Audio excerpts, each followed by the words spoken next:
บ้านที่เคยอยู่ไปอยู่สายแดนละคำแพงผู้เป็นยอดสูงเป็นทหารไปที่ศัตรูต่อสู้เพื่อชาติลาวเฮาน้องจงเข้าใจที่อายไปนั้นคือประเทศชาติต่อสู้เอาเอกราชให้ชาติอยู่เย็นสุขี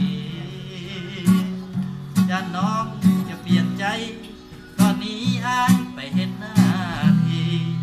ทุกวันอายคิดฮอดคนดีผู้บ่ทางนี้อดคืนแทนหน้าเป็นทหารจากบ้านมาไกลแสนไกลแต่บ่เคยลืมสามวัยถึงอยู่ไกลจากน้องคนดี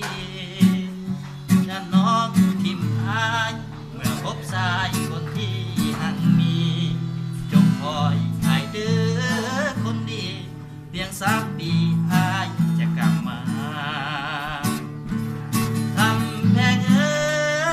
ยจงรอวันที่อายคืนมาเมื่ออายจบพันทางสิไปหาน้องตาหวางอีกบ่ดนดอกนาคงสิได้กลับคืนเมื่อบ้านเพื่อสำเร็จหน้าที่เวียงงานสิไปขอนางตามประเพณี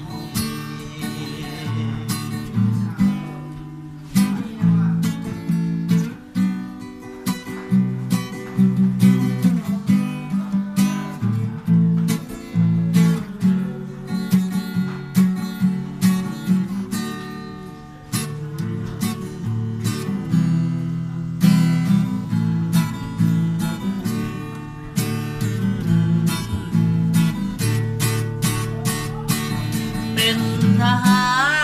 รจากบ้านมาไกลแสนไกล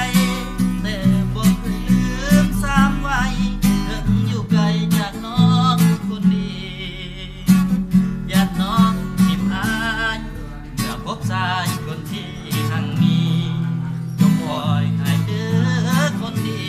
เพียง3 ปีอายจะกลับมา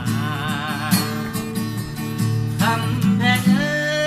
ยจงรอวันที่อายกลับมาเมื่ออายจบพันทางสิไปหาน้องตาหวางอีกบ่ดนดอกนาคงสำเร็จหน้าที่เวียงงานสิไปขอนางตาบ่ถึงแล้ว